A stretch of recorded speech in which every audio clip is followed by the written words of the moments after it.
What's up, headbangers? I'm Bob and you are on Flashbanger. Hit the like button and subscribe if you haven't done already. In March, we had a ton of great releases.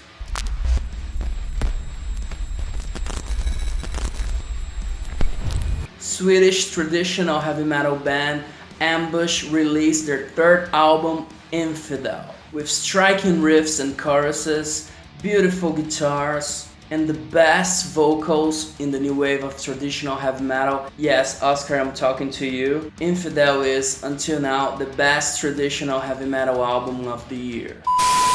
Swedish proto-doom metal band Sleepwolf released their excellent debut album. Super 70s vibe that follows the path of Black Sabbath and Pentagram, but with a more pronounced foot in the late 60s blues rock and heavy rock, referring to bands such as Blue Cheer, Dust, and Cream.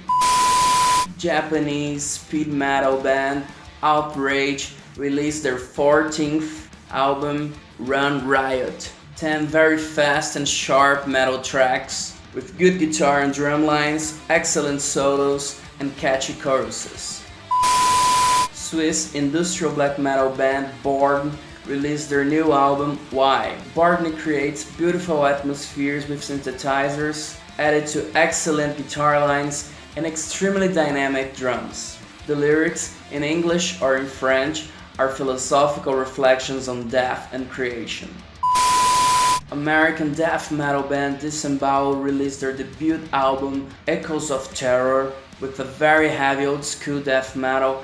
Echoes of Terror features gore lyrics about murder, sadism, mutilation, and blasphemy. Extremely violent album that will surely awaken the worst in you. German-Swedish occult rock band Lucifer released their third album, Lucifer 3, with an even more dancing and rooted sound in the 70s, as they already started to do on their second album. This is a great album with a retro vibe, good riffs and guitar arrangements, excellent vocal lines and choruses. Congratulations, Johanna and Nick, you're awesome. German heavy metal band Stallion released their third album, Slaves of Time, with great riffs and a very sharp and dynamic rhythm section. Slaves of Time is an exciting album. Some fast parts, some parts to sing along, and a super cool 80s vibe. Grindcore woman band from Belgium, Anal Controna, released two albums this March, Anal Controna and Coronal Cunt, with very short and violent tracks like Stay the Fuck Home and Corona Avant-Garde Black Metal. These are very fun albums to listen to. American heavy rock band Bone Church released their Acid Communion. Heavy, bluesy, fuzzy, and groovy, this album sounds like a 70s proto-metal journey. As the band states, the album tells tales of downtrodden townsfolk suffering at the hands of a satanic cult, all under the omnipresent eye of the local church, the Bone Church. Swedish heavy metal band Wolf returned with a new album called Feeding the Machine, which is their 8th album. With wonderfully evil guitars, dynamic and lively drums, and catchy choruses, this is a great comeback for Wolf. French stoner heavy rock band High released their debut album. Extremely groovy, filled with fuzzy haunting riffs and dark vocals. This album is gonna make you headbang so hard, it's gonna hurt the next day. Swiss heavy metal band Burning Witches released their third album, Dance with the Devil, with a heavy metal sound grounded in the 80s, good choruses and excellent guitar lines. These women show why they have been conquering the headbanger audience. The Italian doom metal band Soul of Salem released their debut album, From the Hands of Witches, which is a perfect mix of doom metal and blues. Cursed riffs filled with fuzz, slow and groovy rhythm section, and beautiful female vocals.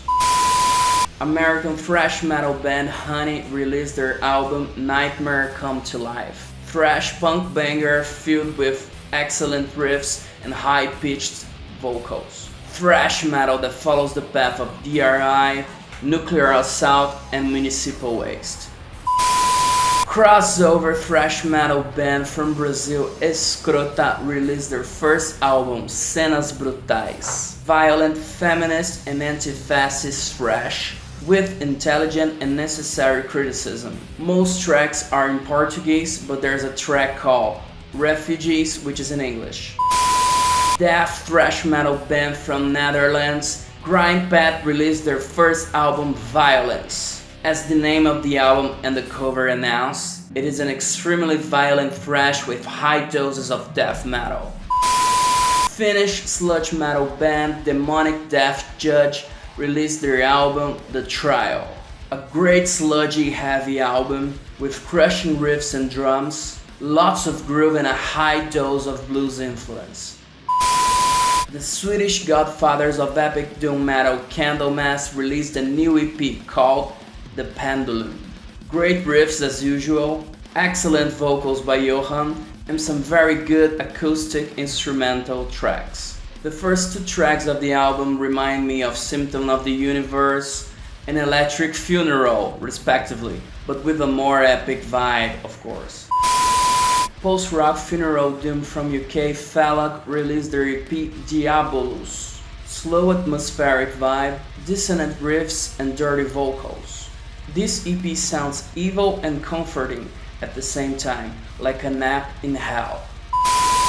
Another band which has been inspired by the pandemic is COVID-19, a Russian one-man death doom black metal band that released an EP called We All Die. Dark and heavy sound that announces the death of all of us.